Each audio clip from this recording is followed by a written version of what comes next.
Hello, everybody. Welcome to Straight Outta BS podcast. Thank you guys so much for your continued support. I really appreciate it. Thanks to anybody that's continued to share the videos, like the videos, anybody that supported me financially. I really appreciate you and never ask for any donations. So whenever I get them, it always means the world. So thank you guys for that. And I want to do a moment of silence for the person still struggling with intrusive thoughts or addiction or anything like that. So on the count of three, I'm going to do a moment of silence. 1, 2, 3. Okay, thank you for that. And without further ado, I want to go ahead and introduce my guest for the day. Go ahead and introduce yourself and where you went and what years. I'm Charles Nasser, and I went to Spring Creek Lodge 99 to 01. There for 26. Okay. And walk us through your childhood a little bit and like what led up to you being sent away. My childhood was really good, but I went to boarding school a year before I got sent away, and I had a lot of fun there. But when I came home at the end of the year, I came home with some weed, and that didn't sit well with my family. And at the end of that summer, when school started again, I woke up at 4:30 in the morning with "This is so and so, and they're gonna take you somewhere to get help." And my parents had to hold off my brothers, and there I went on one wild ride. Okay. Yeah. And do your parents just brought you up there? You didn't get transported or anything like that? Or yeah, you did get transported because they were there, huh? Yeah, I woke up at 4:30 in the morning, and apparently they had tried to get me like 3 times. Other than that, I come home after my parents went to sleep, and I'd wake up and leave before they woke up. And they had tried a couple times, and they finally, I woke up to a big black dude and a little white dude that dragged me down to the airport. I was able to run away from them at the airport.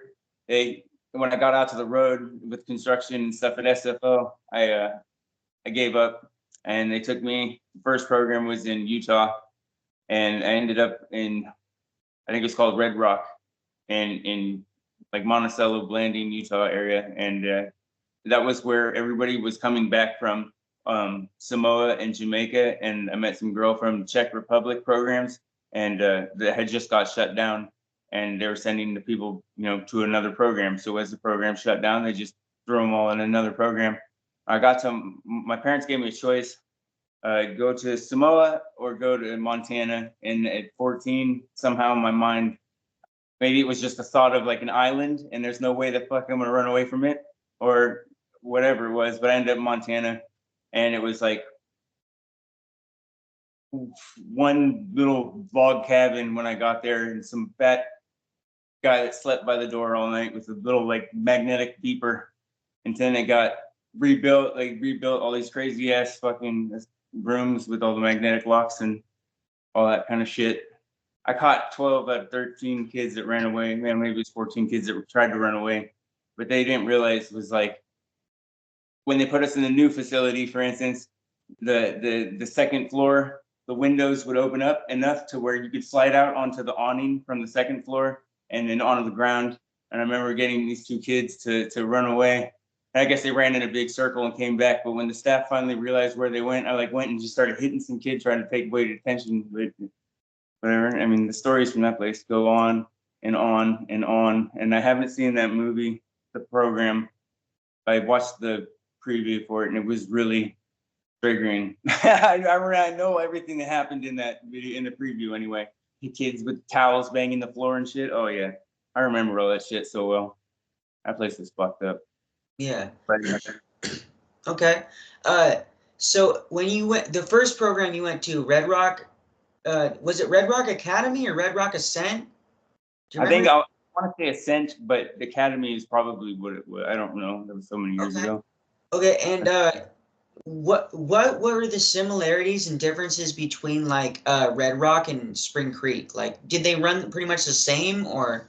No, not at all. Like Red Rock was pretty much for an 18-year-old program. So when the kids hit like 18 and they could leave, and the parents would be like, either you finish the program or we're going to disown you type of shit. And the kids, that's where they ended up kind of, from my perspective when I was there. And it was for pretty much to get people back into society. From the stories that came from Jamaica and Samoa They were all every one of them came back with ringworm and scabies, and they were talking about eating goat with hair on it in the Jamaica program. And this one kid in the Samoa program, his like story, he shot off his leg with a shotgun to get attention for his parents, and the kids in Samoa would throw it and would beat him up with his fake leg and throw it in the ocean and make him swim after it. And I mean, I met the kid who actually that happened to. You know, he's the one that told me the story. It wasn't like no one else. Was like those places were fucked up.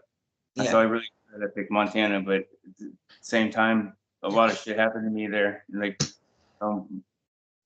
child predation type of shit there, and it was pretty fucked up. Like I was able to get letters to my parents' home halfway through the program through one of the staff there, and my parents just assumed that, oh, he's writing.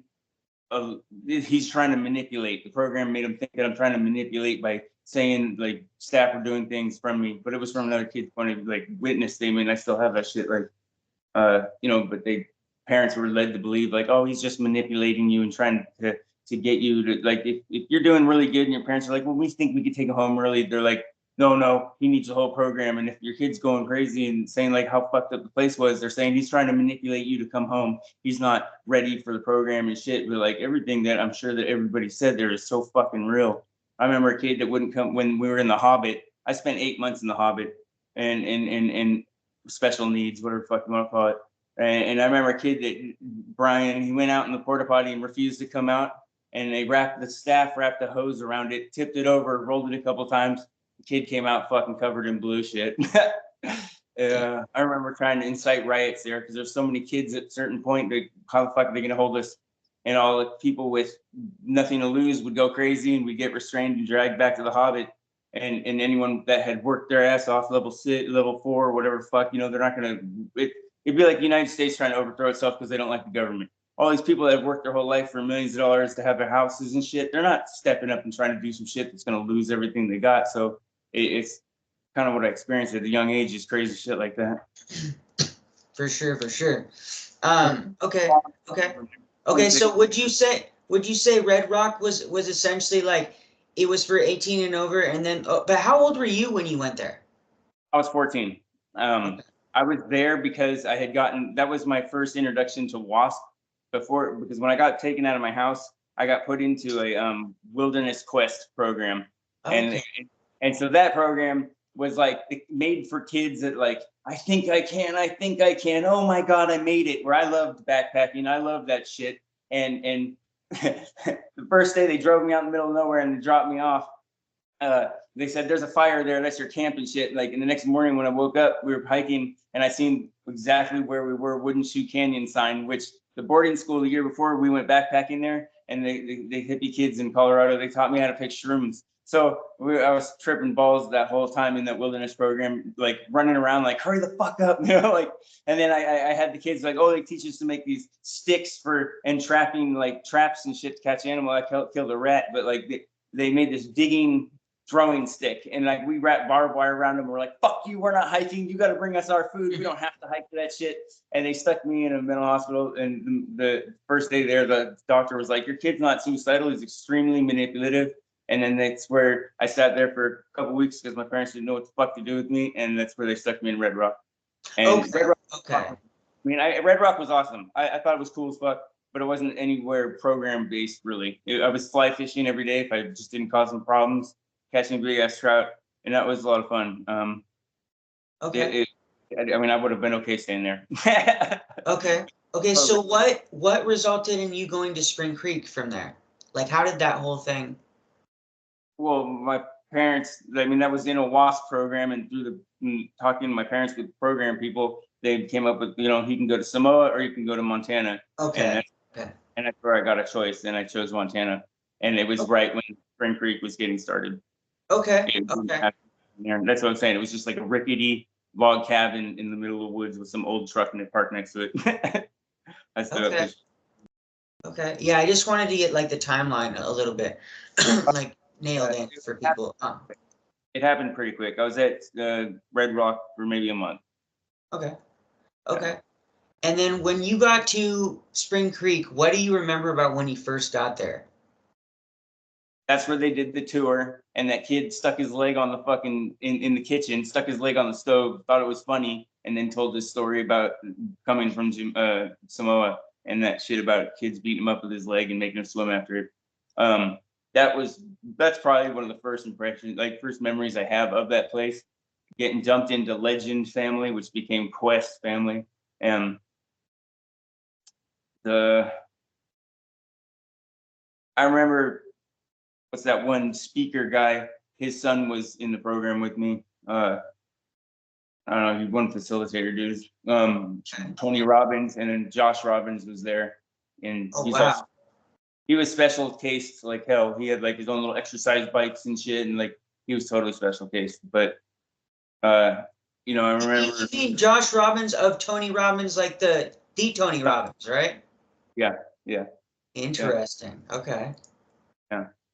And then and I was there for 26 months. The highest I ever got was like a level 4 for like a brief minute, and that was not really properly earned. It was because I kept catching kids that would try to run away. And like I made it clear to them, if I want to run away from here, you're not catching shit. I'll be whether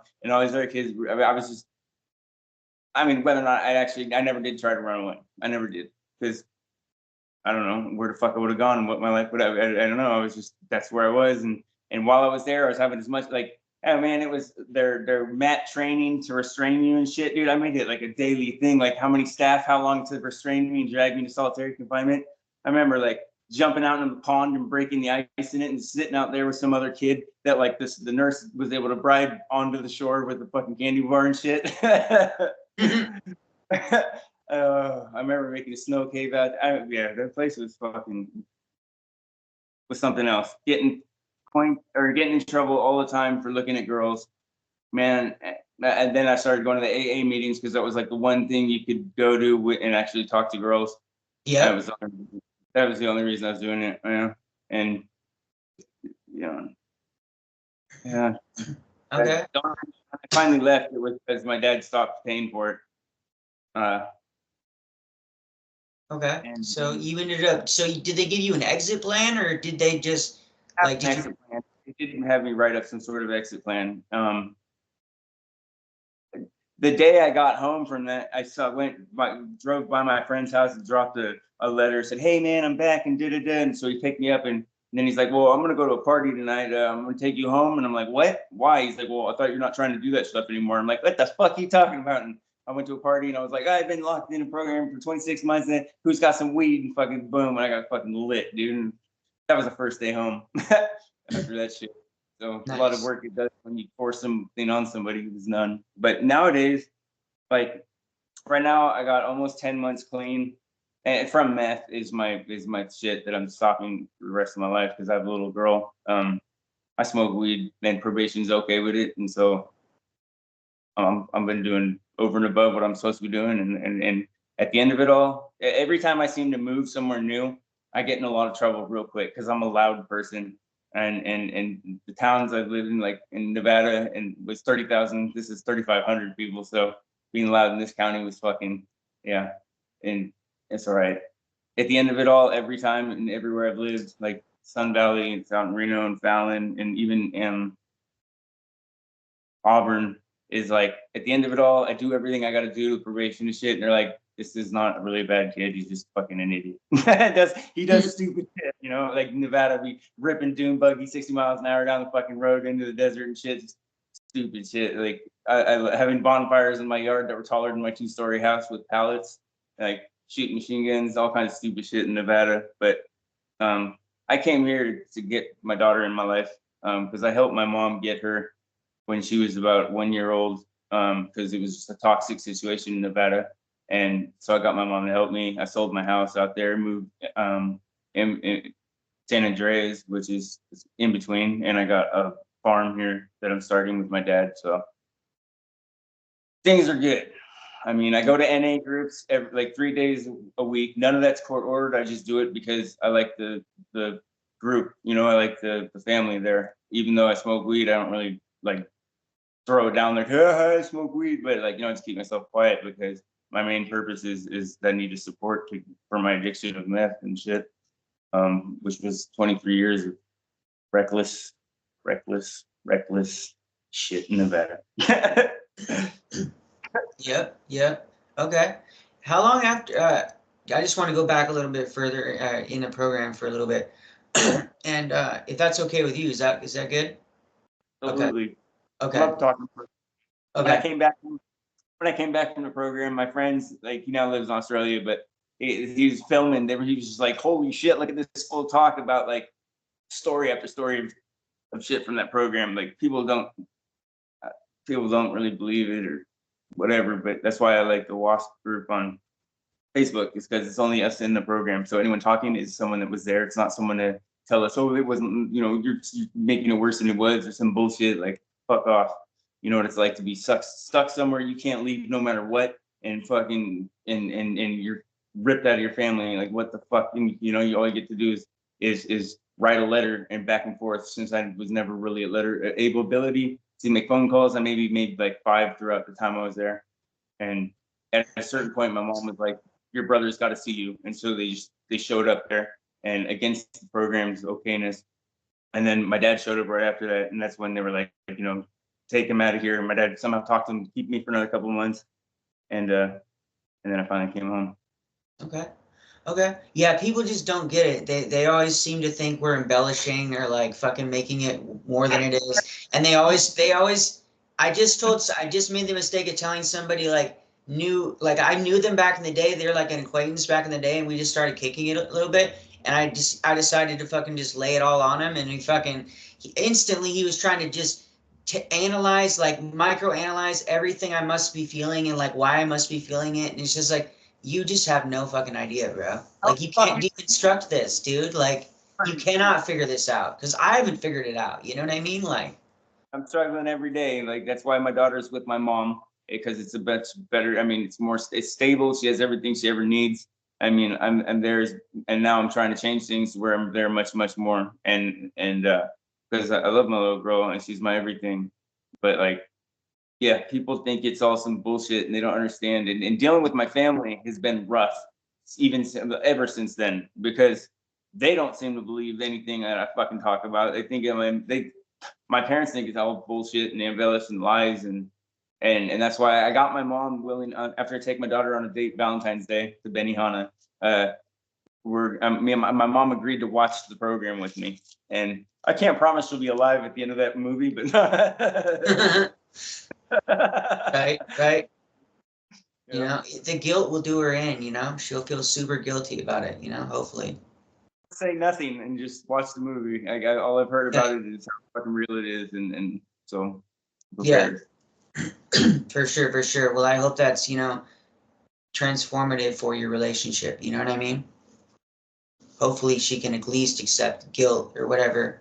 Because I love what you do with your channel. I love it. I've watched some of the videos, like with one of the doctors or the nurses that was there in one of the programs talking, and how like she couldn't do anything to help anyone really. She talked to all the legals and the county shit like that, and she just wasn't able to pull any strings type of shit, and she had to quit finally at the end. But like, that one really hit me. It's like something that someone I actually listen to a view that's not someone in the program, like through the, you know what I'm saying? That nurse's view is just as fucking harsh as fucking ours was, and she's voicing it, and those really help. I think people understand how real that shit is, and something that today it still struggles with.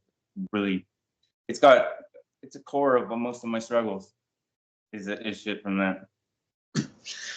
Well, I can definitely relate, my brother, for sure. So after you got there, how long before you got your first phone call? Oh, How long was it? 8 months at least. Okay. At least, and it was. Yeah, I mean, no, at least 8 months, and it was. Like I said, I only made a handful of phone calls the whole time I was there. Then I had Craig, my my manager dude, family, not the family father. It was Family rep. Yeah, the family rep. He's sitting there through the phone calls. So it's like, if I say something wrong, dude, they'll fucking hang up on that shit instantly. And there's, I know I still have all the letters that I sent at home. Or that I received also. I have them like a big ass stack of them, and I read some of them here and there, and it's hard for me to read them, but like I know at certain points I'd try every angle to like just get me the fuck out of here, and except do the program. When I first got there, I was counting 33 months, 3 weeks, 2 days, 4 hours. Fuck you. Yeah. What I was doing. I never give a shit, And then they had me on like so many like antidepressant weird ass medicines and shit that like in the seminars you're supposed to be having feelings and shit, like opening this magical photo album and then they put out the towels and I'm just sitting there laughing, looking at everyone like, what the fuck is this shit? They're like, yeah. Yeah. That place was fun. No, it's crazy. Yeah. Yeah. Okay. How long after you got there did they put you through your first seminar? And what was it, orientation or discovery? Your first seminar? Do you remember? I'm pretty sure it was discovery. Okay. I don't remember I remember discovery and then focus or something like that. Yep. Yeah. Yeah. And then I don't think I ever got the third one to get like junior staff properly. And Yeah, that would have been focused. That would have been focused, I think. Yeah, the whole thing with me catching kids that would run away would be like, it started off when I was in the special, I was in the worksheet room, and there's this kid that I did not like, and he like tried to run away one day, and I just fucking ran and tackled his ass for the fuck of tackling him. And then he did it the second day in a row, and I did the same thing just for the fun of just fucking smashing him to the ground. and then that's when they gave me my like level 4 trial or something like that, like some bullshit. Like you earn shit and they'll just take it for no fucking reason, just to see how you react and how you handle it, and that determines whether or not they're gonna give it back to you and say they were just fucking with you. And like I remember one time the power went out and the staff pulled me out of special. His name was Bo. He had a truck that said Bodacious on the back, and he pulled me out of the Hobbit and sat me in his running truck facing the buildings for like 8 hours. And I could have just tried to drive off if I wanted to. I just really had no inclination of trying to run. He left the car? He left the car running? Yeah. For 8 hours, dude. I'm sitting there at nighttime with my lights on, with his headlights on the facility because the power went out, and so all the locks on the doors weren't working, and oh my God. And so they had to have maximum security on fucking 400 kids in these buildings, and I was just sitting there in the car. It was snowing and shit, and just it was sitting there idling all night long. He pulled me out of special needs, put me in a car. That's how much stress I had earned, like while I was there. That like basically, fuck you. If I don't want to be here, I won't be here. And whether or not, I don't know if I ever wanted to try, that would have been it, Yeah, right. I heard stories of a kid trying to run and he got pulled over by a cop whose cousin's car it was, and he was going 30 miles an hour down the road because he couldn't get out of 4 low. I don't know how real that was. His name was Ben. Yeah. I have basically read a lot of people there. Yeah. Okay. And so my program was kind of similar. I rebelled for about a year until I was in intervention one day, and they were like, essentially like, you can keep on like doing what you're doing, and like, because I was getting removed every day, and like people, like everybody on the facility knew my name because I'd always be over the radio like, we got another refusal, all this shit. And so I was just like, fuck this, because I was like, I'm gonna get pulled from the program because I that's what I do at home. Like, if I, like, my parents were like, you're grounded, I just sneak out the window and like go do whatever the fuck I wanted to do anyways. And so I was like, this is complete bullshit. My parents will pull me out of here. I just have to fucking do enough fucked up shit to where they'll kick me out. Because I've been kicked out of several places before just because of my behavior and stuff. So,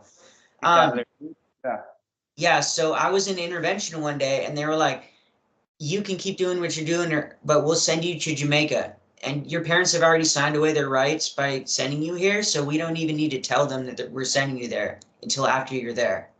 So I was just like, okay, well, I'm not going to Jamaica, so I'll fucking, I'll just become a robot and just work your fucking program, And so that's just essentially what I did, is I just like followed the rules to the best of my ability, and just like, And then everybody was just like, oh my God, this guy like that was rebelling, now he's like just doing, following the rules. And so I became like a role model for other kids.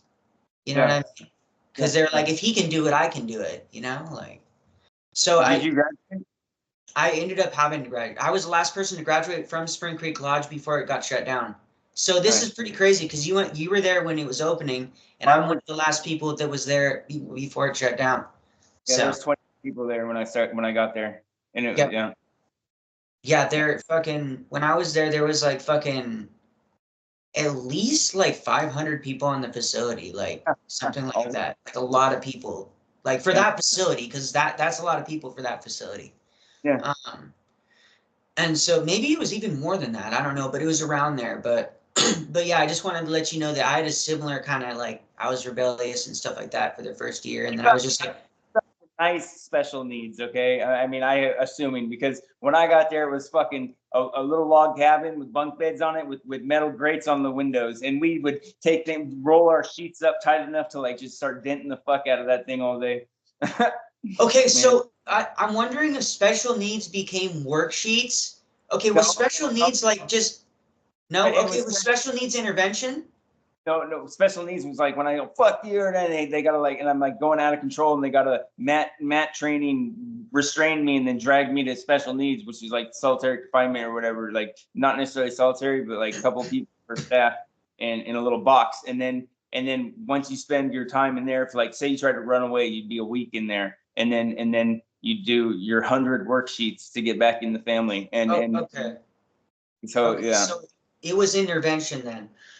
Okay, intervention had so many names. They called it the Hobbit, intervention, special needs, a bunch of shit.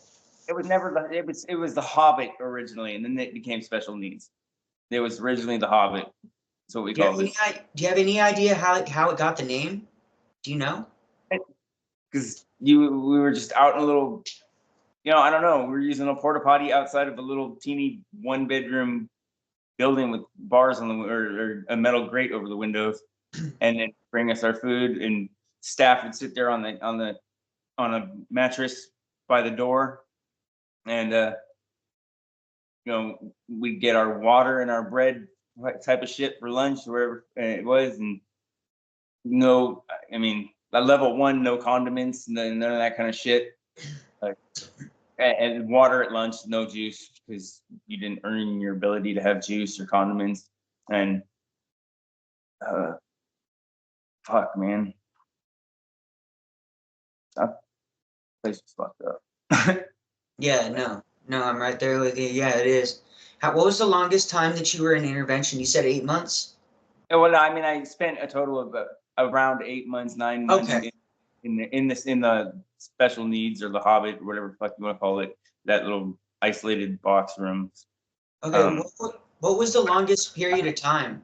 Do you remember? I spent almost the entire time in the worksheet room. Okay. Yeah, I was just kind of curious, like how many days like do you think you spent in the intervention like in a row? Mine was 3. I spent 3 days one time in there. No, I spent weeks in there. Okay. Wow. Okay. Wow. It got to the point where they tried to get me back in the family, and I just do something stupid to go right back there, because I wasn't trying to program up at any point. And like I only when they gave me for catching the runaway kids or whatever, and they gave me like level 4, and like I get to see what it's like to be a junior staff and shit. And I loved it. I ran with it for like a week, and then they took it away, and that was that. Like, yeah, I don't know. They put you on experience. Level 2, really. No, I did earn level 3. That's where I made a phone call, and I was hoping that when I got the phone call, my parents would listen to me and I could go home. And it didn't work like that at all. And so I didn't. After that, I said, "Fuck it." And I kept going to my counting days, until I get to go home at 18. Okay.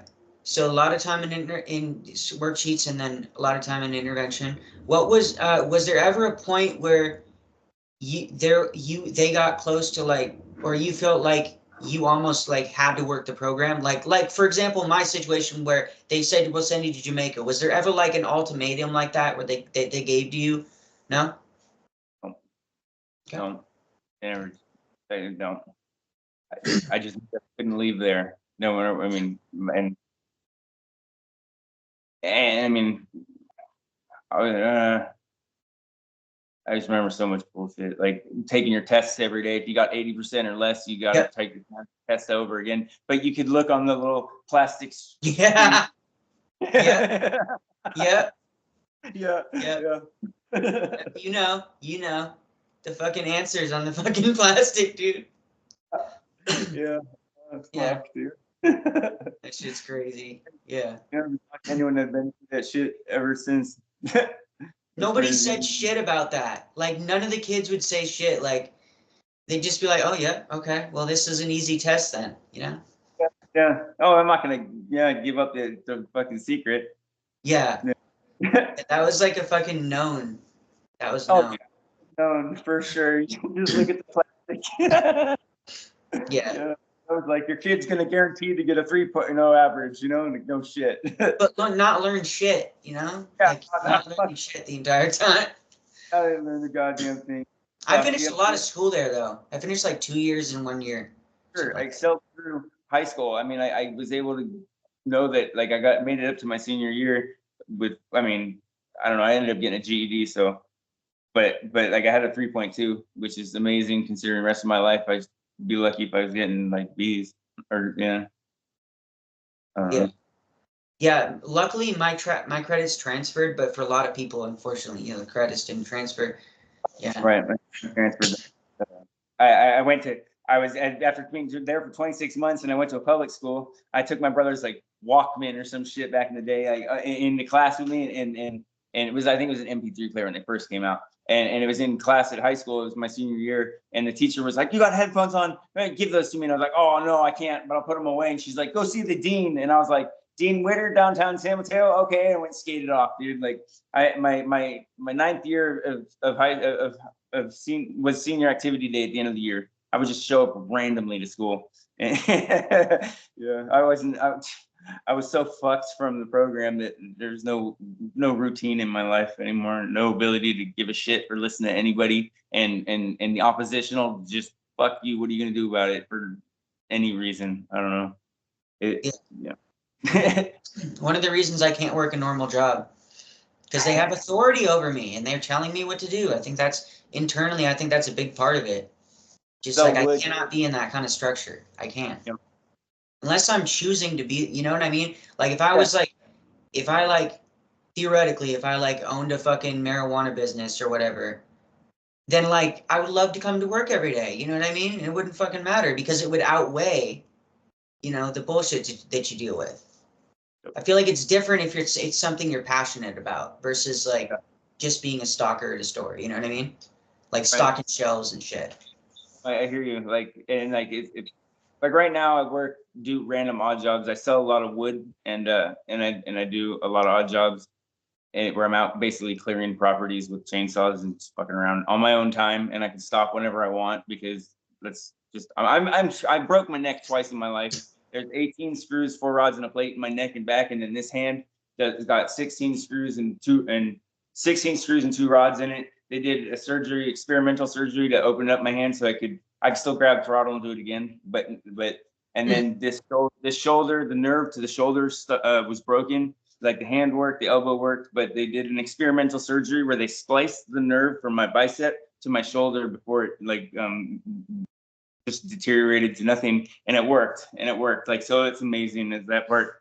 Like, I've been through so much shit. So like I filed for disability at one point and I was on permanent disability. They wanted to see my tax returns from 1994 when I was like 10 years old. And like, I didn't give them it. So they suspended it. And now I got to reapply. I'm in that process. But yeah, I'm on disability too, but mine's mental. But I'm working on, I'm willing to work. I just have to find a job that doesn't make me feel that way, where I'm in like fight or flight instantly. You know what I mean? Because I can't. Yeah, for sure. What you're doing is pretty nice, like hopefully you get bigger and fucking pop off, right? And I want to see, because you're kind of the only spokesman I know of anyone that has anything to do with what the fuck we went through. And so like you're kind of our face, Like at one point, the Spring Creek Lodge thing on Facebook, they used me pissing on the sign as the background, and I thought that was the coolest thing ever. There's 1,000 people in here, and they picked me pissing on that sign. Like, that's what we fucking think of that place. Yeah. No, for real. Everybody fucking hated that place. Even the people that fucking worked their program hated that place. You know what I mean? They just drank the Kool-Aid. You know what I mean? Completely. Okay. What was the worst thing that you saw there or experienced? And yeah. Let's start there. Well, the worst thing I experienced was in the special needs. The staff that was, his name is Vaughn or some shit. He's sitting on the mattress at the end of the, by the door, and there was 4 of us in there, and we were nuts, dude. We'd do the stupidest shit all day long, but and he fucking pulls his pants down and fucking and pulls a piece of the foam off the fucking mat, rips it off the mat, and then sharts and then wipes his ass with it and then chases us around with it, dude. Like that. Oh, hell no. Oh, hell yeah, dude. And I got that on another kid wrote the incident report down, and I got that through the one staff that I was cool with outside of the program, mailed home. And I still have that letter today. My question to my parents is how come, you're getting a year into this place that's crazy, you get a letter from your child, from someone else stating your child's getting molested more or less, and you don't even look into that shit? That's something I would, there'll probably never be an answer to that kind of shit. Or the answer is that you just lied so much and everything was manipulative and blah, blah, blah. And it's half of it is how the program made them view me in that sense.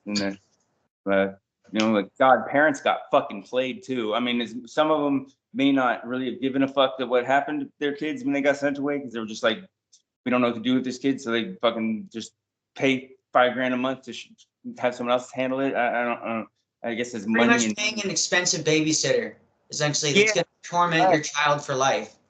Which is right, yeah, for life, And but I'm glad you're putting everyone together and shit. You're doing really good work at that shit. I give that to you. So yeah, I appreciate you. I really appreciate you. Yeah, it means a lot in that. Hey, smoking weed, fuck off.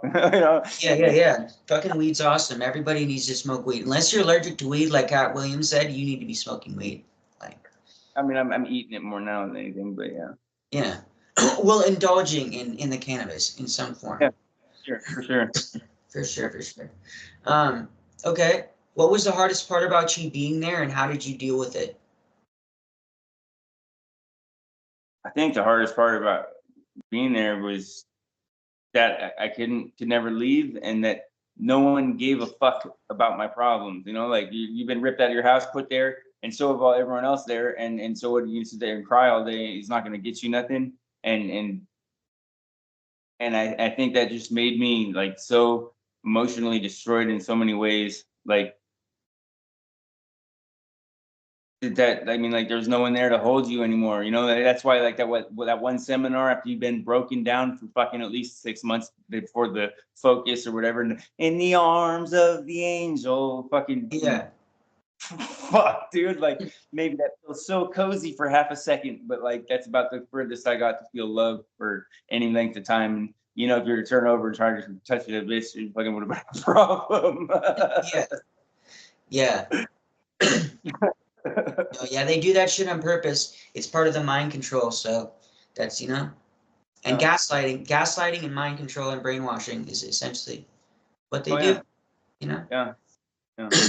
I want to know what, now that all of us are in contact with each other and there's thousands of us and shit again, I know that there's got to be other people like me that probably went down a worse road than I have, and have been even got. I know there have been, and even when I was there, kids would go. This one kid went home and he'd already been through the program, graduated, and then fucked up and came back, and then he was graduated again, and when he was at home, I guess he shot a bullet into his bedroom, and his mom called the 911, and when they came and his mom opened the door, he just looked at his mom and shot himself in the head. I think I heard about that. Yeah. And then this other kid from LA, wherever, got shot when he left. But I don't know, how much did it save my life?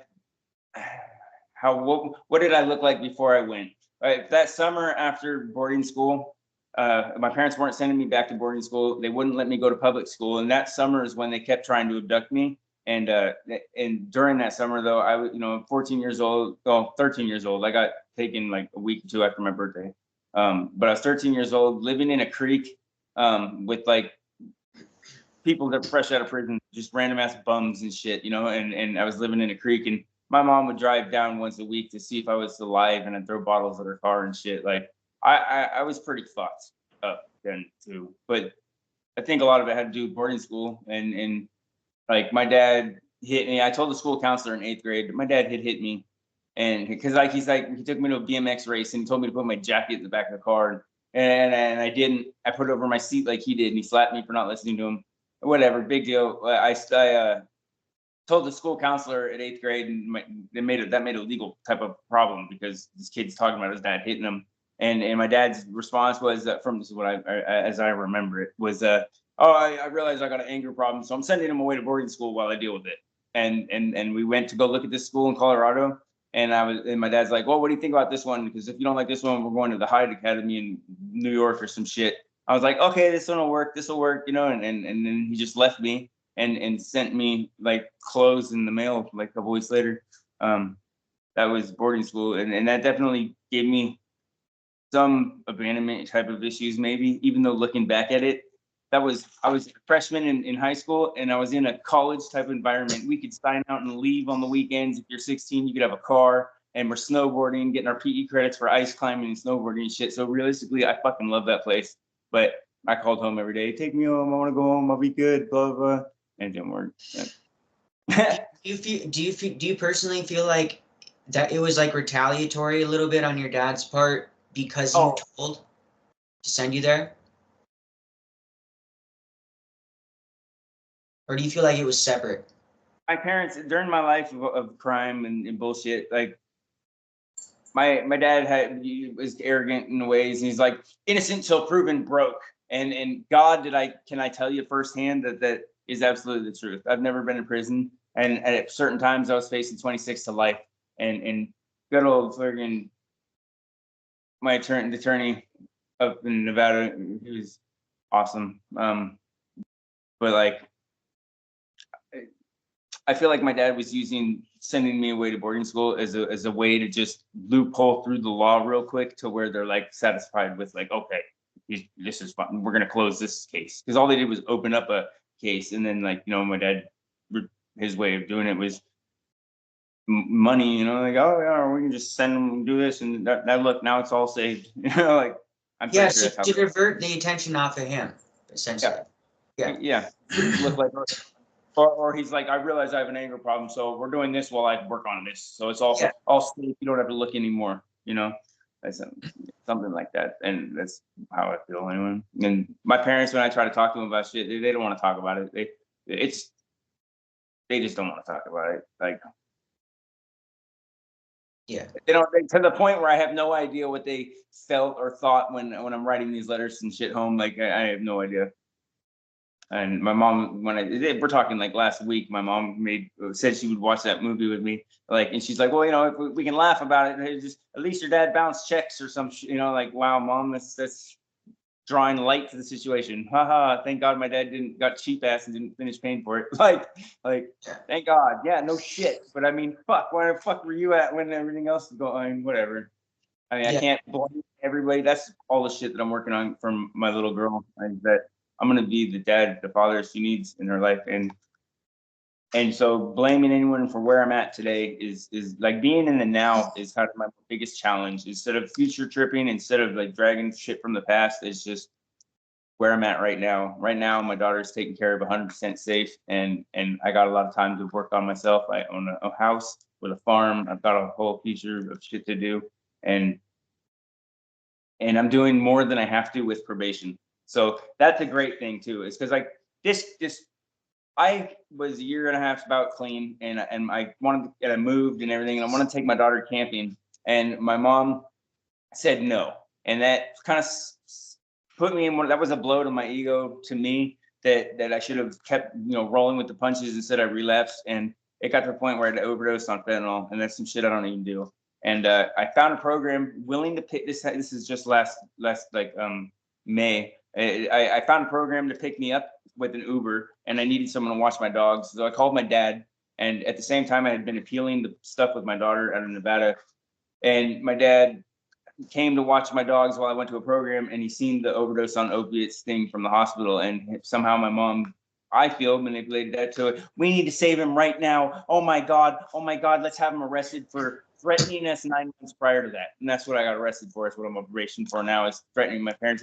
And reality of that shit is for me emotionally, when I'm hurting inside, because right now feeling without my daughter, I have a lot of times of hurt where it's like, I have to fight money to get my daughter back. It's not just fighting a state. I got to fight my parents with money. And so like it hurts hella bad, just like in the program where there's nothing I could do with how much it hurt. And I know there's something I can do now, and that's where I'm trying to change things. But so they, yeah, I don't know where it's getting at, but oh yeah, so probation and shit, like, okay, my parents want to do this to me, and fine. I'm doing extra programs through probation that I'm not even, I'm like 4 months into a weekly program with them that I'm not supposed to be doing like mandatorily, but I'm just doing it to where at the end of this, I want probation to be like, where the fuck's your daughter at? You've been doing everything good, you know, and they don't care if I smoke weed, so I got nothing to worry about. I'm gonna grow my legal 6 plants. That last year I did it was not so good because my dad fried all my plants, but the year before that I had like 8 pounds from my plants, and my plants were like 8 feet tall. It was awesome. So I'm gonna definitely do that again with probation watching me and checking up on me, and they're okay with it and I'm okay with it. That sounds fucking enough for me. Hell yeah, that's the dream right there. Did you ever like you said a lot of people ran, did you hear about anybody getting away? No. The most I heard was about some kid that ran away before I got there, though. His name is Ben, and it was before I got there, but he was one of the 28 kids that was there when I got there, and he got to his parents' house, and they opened up the door and took him right back. But I don't know how. That. I think I heard about that actually. Yeah, and that's about the most that I heard of anyone getting away. One kid running and stealing some 4x4 truck that couldn't get out of, didn't know how to drive it, really got pulled over by some cops' cousin, or the guy whose car it was his cousin. That's some bullshit, but other than that, no. And the most that they got was like the kids that I helped get out the window at the 2nd floor, and they slid down to the ground and they ran in a big circle in the snow. Wow. Mike Dexter, and I don't know, whatever. Yeah. Those are crazy. Okay. And did you ever hear about any like I know you had that experience that was like borderline sexual assault yourself, but did you ever hear about or witness any other like staff on student or student on student kind of stuff like that? Or any grooming? Yeah, there was this one girl I nicknamed her Shovel Face. Bless her heart, she was pretty hot, but just the way her face looked, like she ran off. She turned 18 and ran off with the same staff that wrapped the hose around the dude he was in the porta potty and tipped it over and then rolled the porta potty. That same staff got demoted to like janitor, and then when that girl turned 18, he ran off with her. She ran off with him or whatever, and he quit and they took off. And Okay. that's not the most that I ever heard. Okay. Okay. I mean, I have a lot of like shit with kids, like doing shit with other kids. I remember that kind of shit. I remember kids smoking toothpaste. Yeah. Putting banana peels in the the crevices of the fucking cabin. Seeing I made fucking acid with fucking orange peels and toothpaste. Yeah, when I was there. I got in trouble for it. Yeah, I did it with my friend. Yeah, we got a cat for it. Yeah, and for sure. I remember a couple of times at one point, I was able to just like be able to take a walk, and they wouldn't like double watch me, and like I'd go towards the smoking area type of thing and see if I could find a butt. But even then, I would have never known how to light it. Yeah, I mean, the whole time we only seen like 100 square yard area basically. Like I remember a mountain lion came onto the basketball court at one point when we were down there playing. I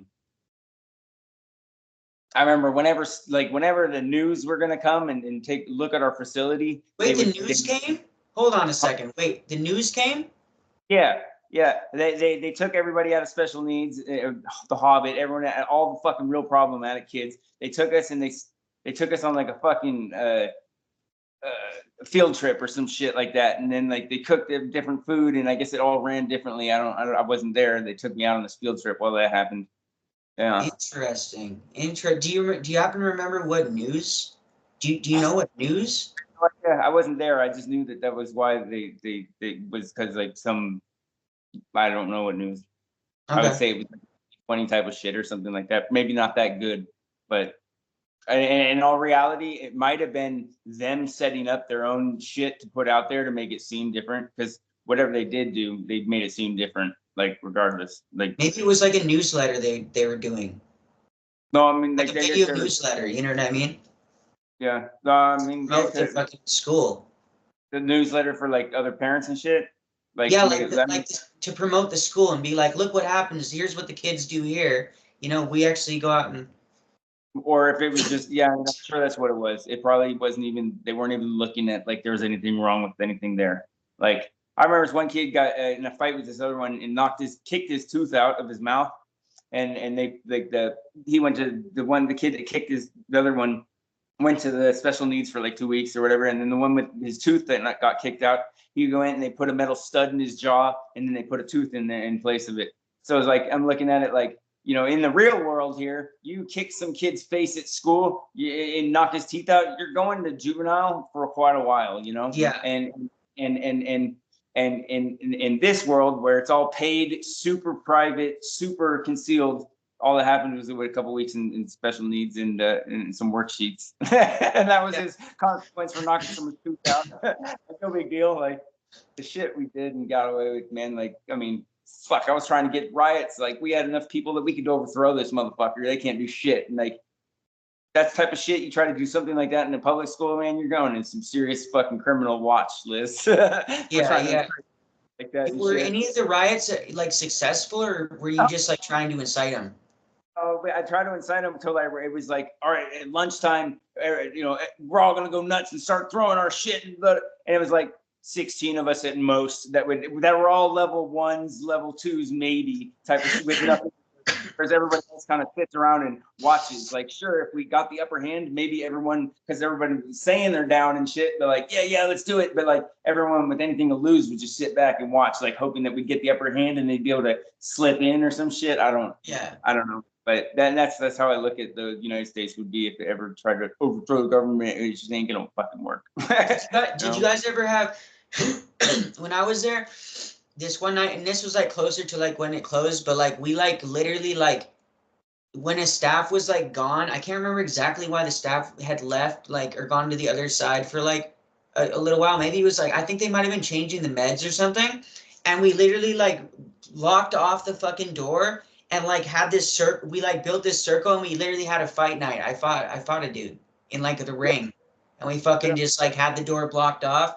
And we got in hella trouble for it, but I ended up fucking like jumping off of a fucking bunk onto this fucking kid and shit, and fucking I fucked him up, and cause he cut like he wouldn't stop talking shit, like he was just constantly talking shit, and I was just like, if you're gonna keep on talking shit, we might as well just fight, and everybody was just like, yeah, fight, and so we ended up fighting, and fucking his name was Scott, and fucking yeah, we ended up being homies afterwards. But you ever do anything crazy like that in the fucking families? We did, but we it was more in I was there in the beginning, and we were able to get like certain relationships with the family father guy or whatever, like to where like there were certain staff that was like they were totally lenient with us doing stupid shit, and we'd like wrestle and like have matches and shit like that. I remember that in the new facility, like yeah, hell yeah. Okay, how long after you got there did they build the new facility? within the first year that I was there, but I'm pretty sure but it went up fast. And when they got us, there was only one little cabin that everyone was staying in, or two cabins. There's the one up by the food, No, three. I guess there was three cabins. There was the two up by the food thing, and then the special needs was in the middle of that, and then there was the one cabin with the old truck next to it. Oh, so you guys were in Teton. Yeah. Okay. Okay, Yeah. I know right where that's at. Yep. That Okay. was the one we were in when it first opened into the new facility, and that's when they put us in the new facility. Is when I found the window opened up enough to where you could slide out and down, and that's where I set that up. And I remember like it was like 10 minutes they were gone, and then the staff's like, "Where's Andy and Mike?" And I fucking ran over and just socked this other kid trying to. It didn't work, dude. They were more. Because I remember like there's a 5-second delay on the wall. You hit the exit thing, the alarm goes off for 5 seconds first, and then they come and just tackle your ass before you ever open the door. Yeah.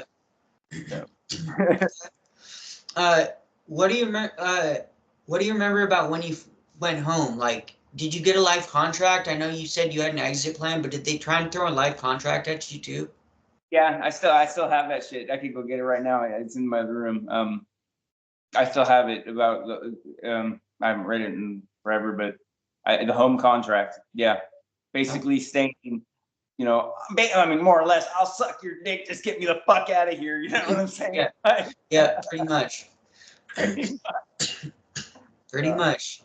Whatever the fuck I got to say. What do you want to hear? Okay, you're said. Yeah. Now, can I go? Yeah. Like what? So what did you end up doing to get home? Like, how did you end up getting home? My dad stopped paying for it. I know, but like when you left the facility, like how did you like transport home? Like how did you get? My dad came and picked me up. Okay. And that's why I have that picture of me pissing on the sign, is because when we got to the entrance on the road and there was a sign right there, my dad let me jump out of the car and piss on the sign, and he took a picture of it and he blew it up full size, and that's what I got framed on my wall to this day. My dad taking that picture. Yeah. Nice. For sure. Okay. And how long after you got back, like, because you said you struggled with hard drugs, like, was that before the program too, or was that after the program? I didn't, when I was like about time I was around 17, I tried cocaine, and that was demon until I turned 18, and I tried meth, and then I never went back. It's been meth ever since. And I mean, I remember many years in California doing it, and then I had like 9 under the influence charges just because I'd be out at like 2, 3 in the morning, and cops would be like, "Hey, what are you doing? When was the last time you used? Now you're going to jail." And like my friend was like, "You can stay at my dad's place in Sun Valley out in Reno." And I'm like, "Yeah." And they gave me a trailer, and I was like, "Wow, the cops don't give a shit. It's 4 in the morning. I'm walking down the street out here." I was like, "This works for me." And then I ran the fucking just a grunge of life out there, living in motels. I'd drive around every night, and I'd collect pallets behind warehouses and shit, and I'd sell them in the morning for $2.50 a pallet. Yep. And I'm talking like I'd have 50 pallets on my truck. I'd stack it up and then have 4 pallets stacks going up, and like and that's that was insane. Yeah, that's when that. But the cops knew I had no license, and there was a point like I got a Mac 11 and with a 30-round clip, and I had it on a harness, and I'd be riding my street bike around open carry state, just fucking what the fuck was I doing? Running, and then I started running girls, and I was like, all right, because all these drug addict hoes running around and just I don't even care if hoes.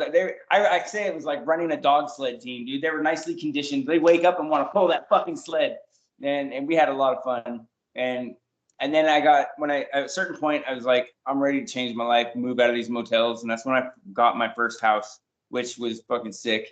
And then I got in trouble there. And I got a probation. And during drug court, mental health court in Nevada, I was 8 months in doing a perfect program. And you got to see the judge every week, then every other week. And as it gets towards the end, it's once a month you see the judge. And I remember when I hit 8 months and I had a perfect program, nothing wrong. I was all cocky, arrogant, and the judge is like, "Oh, Mr. Nasser, how's your month been?" And I'm like, "Oh, Your Honor, what the court-appointed counselor has been bringing to my attention is that what I used to do illegally for money is perfectly legal in this county, and I've been looking at it. I don't think this county's big enough to support $200,000 a year for the permit." And the judge says, "What? You trying to grow marijuana?" I said, "No, open a brothel." And fucking. And everyone, like all the probation officers, everyone's laughing their ass off. When it kind of quiets down, the judge is like, well, I'm glad to see you're thinking about your future. I'll see you next month. Boom. Like, what the fuck? Who does that? I did it. Stupid shit. I mean, now Nevada is one of the only places where they have an actual brothel. And this thing that I actually like about the real brothels is that, like, they actually do testing. Like, for the ones that they have open in Nevada, they do rigorous testing every fucking, like, I think, every week. like, yeah. Like, because I was serious when I told the judge I was looking into opening a brothel. I was 100% for real. I had really been looking into doing that. In my opinion, that's a lot better than them having pimps and shit like that. You know what I mean? That's why I ran. I mean, because by definition, I was pimping bitches. But like in my looking at it, I was running girls because most of the girls were just sluts that like to go get fucked and have a good night, and like they'd come back and like all he did was talk about his fucking ex-wife all night long, and I got to put in the work and shit. But like we had so much fun. Like, yeah, there's definitely a difference between like a gentleman that knows how to talk to girls and doesn't mistreat them and they actually gives them some of the money, and then there's pimps that literally take all the money, disrespect and abuse the fuck out of the women and treat them however they want and just I helped her get to an appointment, and she gets done with the appointment. She gives me half of what she made, and I was like, "Are you for real?" She's like, "Oh yeah, they normally take it all." I was like, "Oh, let's do this again." And then it's when I started doing it, and I was always like, "I want 4 girls in my life," because I look back at my life, all my relationships. The happiest I ever was when I was running hookers, because they come and go, no one gives a fuck, and everyone's loving it the whole time. It was sick, because that's why God karma gave me a dog. Yeah, it's the violence and like the fucking that kind of shit that gives people like that's bad. You know what I mean? Like sex is not bad, and sex for money is not bad. I don't feel like, but it has to be like, in my opinion, like always consensual. All that, you know. Right. You got your beauty. You got something worth something. Well, know what your value is, because I mean, since I moved, I'm completely out of that lifestyle 100%. But like I tend to meet a lot of those type of girls. And some of them out here, it's in where I'm at now, it's just like they just like to give it up, and it's like I'm trying to point out to them, like, dude, like get some value up what you're worth. Dude, you just sticking everything sideways in you is not cool. Yeah. No, I'm not gonna sell myself, but you're gonna give yourself away. Okay, next. Yeah, giving yourself away for drugs is the same thing, or whatever you're giving yourself away for. But yeah, totally. Were you injecting or just smoking? Did you ever inject? I did 10 years of slamming. Yeah. Okay. Yeah. When I was in the program, I remember this one kid's dog got run over, and I was talking to the other kid on the bunk next to me. I said, that's foreshadowing something worse in his life about to happen. His name was like Chris, I think. And what happened 2 weeks later is 4 of his friends, 2 in each car, got in a head-on collision. 2 of them died, and 2 of them were in critical condition. And that same time that I called that one was when I said, I'm going to die at 36 with a needle in my arm. I didn't try needles for another 20 years. And at 36 is when I had my daughter. And that's when that whole part of me died. I'm no longer doing that kind of shit. So yeah, congrats. Yeah, I did I did hard drugs for over a decade, and I was shooting up. Like I shouldn't be alive today. Like statistically, I shouldn't be here, dude. Like it's a miracle I'm even still alive right now. The fucking the extreme. It was ridiculous. I know what you're saying. Yeah. It's crazy, but I just like I feel, you know, I'm not really religious, but I just know that I am blessed to be alive, you know, and it is a miracle that I'm standing here. So congrats on you know, getting away from that stuff. Congrats on that. I have a few more questions for you. Like so you said you tried to talk to your parents, but they're not really receptive, right? Yeah. Okay. Okay. Do you think like where you are with your parents now, do you think you could ever like forgive but never forget? Like always remember what they did, but do you think you'll ever be able to forgive them? Or do you think it's going to take them taking accountability for what they did before you'd be able to? I mean, at this point, I look at it as there's nothing I can do about it. They're my parents, and I'm and because I helped my mom get custody of my daughter to get her out of a bad situation, and I gave that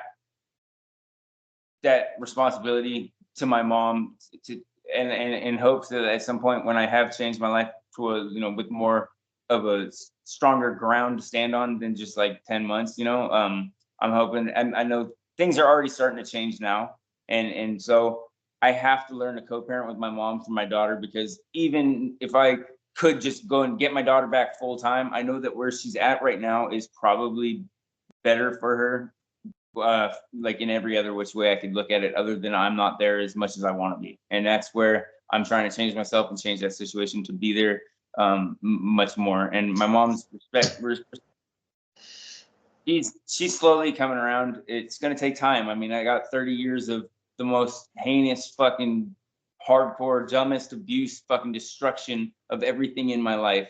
And I mean, yes, during that time, I got great accomplishments. I went to race car schools. I started a machine shop business. I've done a lot of big things, you know, so it's not like I'm just taking away my whole life, is throwing it away, because I never was doing nothing. I was always doing a lot. And so I forgive my parents for sure. I really want to see them understand how real it was, and maybe at some point talk about what because I'm curious as to how much shit did the program lie to them? How much did they manipulate it to where my parents really just thought everything I was saying was garbage and just kept me there without, when you get a note from another kid writing a witness report or some shit like that, why you don't even look into that? Like, that's just your kid trying to manipulate. What's like, how'd you get the letter? Because they would never let that kind of letter go through. that letter, back door through the staff. You know, that was cool with me, helped me get that back door.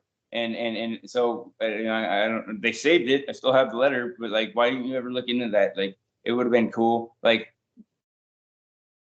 do I think if they? I mean, when I left there, the day I left, I got smoked weed again. So like, and that was probably oppositional, probably because like I sure as fuck wasn't listening to anything they were telling me then. And like my friends that I grew up with, I look at them now, and they're, you know, my best friend, he's got 3 years clean now, and he didn't go to the program. I just disappeared from his life for a couple of years, but like we all went, we a lot of us went down that path of destruction, but we've all come out of it now. I'm probably the last one of the group to come out of it. Well, congratulations. Seriously, congratulations. And I'll just let you know that it does get better. It definitely does. I have over 4 years clean, and like for me, shit didn't start getting better until like a year and a half, 2 years in. Like I had to like actually stick with like, and there was a lot of times, there's still a lot of times where I'm just like, you know, I just want shit to like get better faster. You know what I mean? It just doesn't work like that. You know, I spent so much time throwing away my life, and just like, this is such a small chunk compared to how much time I fucked off, like literally. Yeah, exactly. It's gonna take time. It's gonna take time. I like NA groups. Like I don't do the NA step work. I found a different book. It's called Getting Sober Without God, which I am religious, so, but it's a psychologically based 12-step book, and I've been trying to find a sponsor that does that, and or that's willing to be open to it, and I think I finally found one. So I'm going to be calling them the next few days and seeing if they'll look at this book with me. But like, I smoke weed, and I'll drink. I will. I'm trying to change my whole life. So being that I'm basically isolated from anybody that I know where I'm at now, because I moved somewhere new to be closer to my daughter. And I'm on probation. I go out on the weekend to this one bar, and they got karaoke night, and I'll drink like a drink and one mixed drink and a beer, and then go home. So like, I do that. Hats off to me, motherfucker. I'm back to normal on shit. I just ain't doing that. Yeah. Congrats for that, for sure. And yeah, if you could go back in a time machine and not go through Spring Creek knowing what you know now, would you do it, and why? Well, would I have a choice of what I get to do instead? Of course. I mean, if I get a full choice of what I wanted to be doing in that time of my life, and like, could I just like not do Spring Creek? Okay. You can't choose, but whatever would have happened, who knows what would have happened? So the chances are endless. You know what I mean? Yeah. No, I hear you. I mean, I was 13, living in a creek with people slamming heroin. I didn't do it, but I was around it, watching it, and at that's I mean, I think it just retarded, like, at what point in my life I was going to be thrown into the real gutter of the bullshit with drugs. Like, I think that it just would have stalled it. I mean, or that's what it did. I mean, I think that either which way I was going down that road at that point. Would I choose to not do it? Yeah, I mean, yeah, I would have liked to gone back to the boarding school because that was cool. It was a lot of freedom. My parents really didn't like that I got suspended for drinking one time and I came home with weed. But other than that, I mean, it was kids there. I mean, it was much different. And that boarding school I went to, I built a jump with a refrigerator and I covered it in dirt. And when I went back, like maybe 10 years ago now, that there was a whole mountain bike, just crazy. Someone just went haywire on building BMX jumps and shit after I left that one jump. So I really like that I started something cool at this school, and that was fun. But would I go back? Probably not. No. You kidding me? Fuck, dude. I mean, I don't know. It didn't teach me anything good, and all it did was teach me a whole lot of just manipulation and what kind of levels of lines I can push in what directions. And I mean, I never did, nothing good came of it. So other than maybe I came out with some sort of GPA, but I got a GED anyway, didn't graduate, so it didn't really matter. So no, I would never go back. And I would never send kids to go to one of those. And I feel like every fucking school, every boarding school, every type of any sort of, we're gonna sell your children, you send us to us for any fucking reason. I think that shit every one of them needs to be looked at as what the fuck is this place and what's going on with it, you know? Like the boarding school I went to was awesome, period. And I lost my virginity at that boarding school to a girl from Denmark that came with a Danish girl that came for an exchange. Yeah. And right afterwards, I was like, all right, you got to go back to your fucking, you know, you're leaving on a plane tomorrow morning. Bye. And the staff at the school was like, well, the Danish are gone. I hear even you got a piece of it, Nasser. Yeah. Okay. Yeah. And what have you struggled with the most as a result of being in Spring Creek? My emotions, and when it comes to me being hurt, that's why I got in trouble for like threatening my family and shit, is because when my feelings get hurt, I come out with anger and aggression, and I didn't, and it's something I'm now, you know, with like classes or whatever, just trying to be in the now and not being and learning that, like, instead of being angry, like just be honest. Hey, I'm hurting, because I am. I'm like, fuck you, I'm gonna kill you, when really all I'm saying is this is hurting me, and I'm fucking crying inside, you know. And that's been probably my biggest thing that's gotten me in a lot of trouble in a lot of places in my life, is that kind of control and the manipulation. That's just ongoing. I mean, fuck, to this day. I mean, that's why I know as mad as hurt as I am about my situation with my daughter, I know it's the best for her, and I know that things are getting better, and I'm working on it every day. And I got all kinds of, every time I see her, we got great pictures. I try to be the most extreme. I got her a dirt bike for Christmas this year. She's about 5, so maybe a year early, but she got a nice ass dirt bike. And I whenever she comes up and visits, like I'll send her on, I got a child's climbing harness and I put her on a zip line down the hill, or like we ride the dirt bikes around and chase the horses, and we drive the tractor around. I got pictures of my daughter with a freaking 24-inch bar chainsaw, half in her hand. She was 3.5 and she shot a pistol with me. I put the earmuffs on her, put glasses on her. She was thinking she was holding it, you know, we're shooting it and shit. Like, she remembers that shit. Like, I try to have the most extreme fun, and every little bit of time I get with her, I try to make it just as fun as I can, and let her know that I'm there for her. I still understand responsibilities, like it's her bedtime. She's got her own bedroom in my house, so like even though she has only slept in it maybe like 5 times, like it's always untouched. It's her bedroom. I come across nice cool things, I put it in there for her. She's my everything, and so that's pretty much my motivation of going forward, which is like, I'm not mad at my family for getting me arrested and all that shit. Like, I look at it at a certain point, I was looking at it as, you're just trying to keep my daughter from me. And another aspect of it is, now I got people watching me 24/7. I just got the ankle monitor off today. Congratulations. Yeah. Like, I got people watching me and holding me accountable for everything. And for the people watching me probation and shit, I'm doing more than they're asking me. And when they have the ankle monitor on, they're seeing me go to 3 to 4 meetings a week, which I don't even have to go to one. I don't have to take the extra classes I'm doing. I'm just doing so much because, like, if there's something wrong with me, tell me what needs to get corrected, because I at the end of this, I want to be able to stand tall and I spend like an hour a day, maybe, or whenever I catch myself in a mirror, I'll spend some time in talking to myself in the mirror for a little bit, like, and I'm okay with who I am today, and that everything in my past has been it made me who I am, and I love me and I love life, and so I'm just trying to live a little bit better for my daughter now. She was not an accident; she was a choice, and so with that choice is a lot of responsibility, and I'm just learning and slowly taking it on. But I kind of wish I had another girl, but I'd like to start another one. I think, but at this point, I'm not really worried about that shit. Yeah, for sure. But then also, you don't want to like project anything onto your kid, like unknowingly. You know what I mean? Like lash out or anything, like And accident. that's been a lot of my downsides. I mean, that's I'm what saying, I'm not saying working that on. you are, but I'm saying like you definitely never want to do that, and I know that that's a big part of it. You know? It's a big part of it, and that really has to do with me co-parenting with my mom, and is letting go and being able to just not be so resentful and shit like that. So the step work does help a little bit. Because I gotta do what's best for my daughter. My daughter can't see me and my mom arguing about what the fuck you did to me and shit. That shit's Yeah. that shit's in the past now. And what's best for my daughter is all I can focus on. I'm taking her to the Monster Truck show on the 8th, and she's excited for that. Yeah. Oh yeah.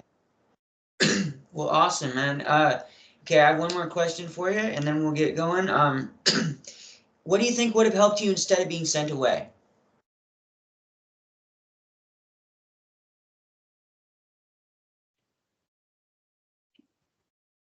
Well, that would go before being sent away to I'd have to say go back to before boarding school, because the Spring Creek Lodge was the second time I got sent away, was that whole setup, and the first time was the boarding school. And I think that the better ways would have been to be a little more attentive to like the things that I love. Like I was really good at racing BMX. Like I got out to 7 races and I had 4 first places and 3 seconds. I was really good at shit like that. Whereas my dad was pushing baseball on us and shit, like he was little league commissioner. My brothers had all the fucking baseballs and bats and gear and shit. And then when I'm out there riding BMX and I'm whatever huffy and fucking shit I could build up. But whatever. I mean, that's just all resentment shit I hold on to. The better route to go about it, I think, would have honestly been be more talkative, being more communication with your child. I think communication with your child would have been a lot of better things. A lot would have come differently with more communications, and maybe the ways that they communicated it. I think there's you get better results with positive reinforcement than anything. And that's what I've learned from my life of bullshit, is that positive reinforcement, I think, is better than all the rest. And although, I mean, there's certain lines, you do something, you should get a fucking swat on the ass. I'm not anti doing that on certain levels, but like for the most part, I think communicating with your kids, working with them is very important shit. I don't really know where exactly things went wrong. Switching schools a lot of times definitely put me in, when I first get into a school, like with like 5th grade, all those kids are clicked up, and going, and either they're going to join a big clique or find the easier people to hang out with, which coming into like 7th and 6th grade was mostly the potheads and shit like that, the kids that also didn't fit in at that point, or were new at that point, or just didn't jive with everyone else. I don't know. I was in like special needs classes type of shit growing up, but because I learned differently. I could read a book 100 times about how to take a motor apart, but you show me how to do it once and I'll get it back together every time after that. And I'm the same way. I'm the same way. I'm the same way. I can read something over and over again. Yeah, writing it down sometimes helps, but then like I need to be doing it physically, and then I can remember it like by like the back of my hand, Yeah. So I'm the same exact. YouTube came out, and I learned YouTube helped a lot with shit back in the day. Except for those videos where you're a half an hour in on how to take apart a laptop, and the dude just takes some peanut butter and smears it over the motherboard, like, oh, fuck you, I just wasted your time. Like, Yeah. Those are things people did back in the day. I don't know. Yeah. It's probably still good, but Yeah, for sure, for sure. Okay. Well, is there anything else you want people to know about your experience, or anything else that you might tell a parent thinking about sending their kid away? someone thinking about sending their kid away is definitely think twice. Think about why you're doing it and what you're looking for to come out of that, and then find the right school for them. And trying to say there's something wrong with your kid and they need to go to behavior modification or a military type of school, unless your parents, your family straight up military, fucking, you're growing up in the army or some shit. Like, I don't think that that's really the right way to go. I think the boarding school I went to in the first place, which was a Colorado Timberline Academy, I got to give them heads up. Like, they were awesome. And they were, if you're going to send your kid away, know what you're sending them to and look into it 10 times over, and don't ever be blinded by fucking bullshit. Like, oh, your kid has to earn the level to talk to you. Well, then right there, I would say that we probably got a problem, because I want to make sure that when I send him there, it's going to work for him from the beginning, not beat him into working for it. Because that's like the criminal system. Like, you put someone in jail, you spend however the fuck long you do, you never come out in a better place, because all you've learned is about how to be a better criminal and how fucked up shit really is. And I'd say just hold your kids close and love them, and that's what I would say. All right. Well, thank you so much for coming on the show. Like, I extend the invitation to everybody. If you want to come on again, do follow up in like a couple months. I'm more than open to it. For a lot of people, a lot of stuff starts coming up after this first interview. So just take notes on what you want to talk about, or like at least like bullet points. And I'm sure we can do another episode or two. So just let me know. Chase Nasser at Gmail. Hit me up. Like, I'm always open to talk to people that've been through some shit, or like, I feel like I met some people through the forum on Facebook, like the group or whatever. I met some cool people through it, and that throw out opportunities to me. This girl, she can get me snowboarding passes and little things like that, because none of us we're all kind of privileged people, even though we went through some shit. Because I don't think like Social Security was sending kids away there. Not back then. Not back then. No, that's what I'm saying. Like, so pretty much everyone that went there went through it. We're all kind of privileged people. So like, hey, what's your life like today? What are you doing? Yeah, I think we should have like type of group kind of shit sometimes. Like, fucking, we're all going snowboarding or some bullshit. I don't know, stupid shit like that. Like, just see where people are at. But I'm always here for anyone else that's been through some shit and needs to talk about it. So. All right. Awesome. Yeah, me too, brother. If you ever want me to talk, I'm here too. And to anybody that's watching, please make sure you subscribe if you're not already. If you support my work, that really helps me out a lot. It's free. It takes less than 3 seconds to do, and I'd really appreciate it. Hit the like button, leave a comment down below. Just say hi. I went to this school. I'd love to meet you. And if you want to be interviewed, we can make that happen too. And last but not least, share. Let's get the word out there about these places. This work just gets more and more important as more and more people see it, and that's how we can make more and more of a change. So just recognize that, and we will catch you on the next one. Bye, y'all.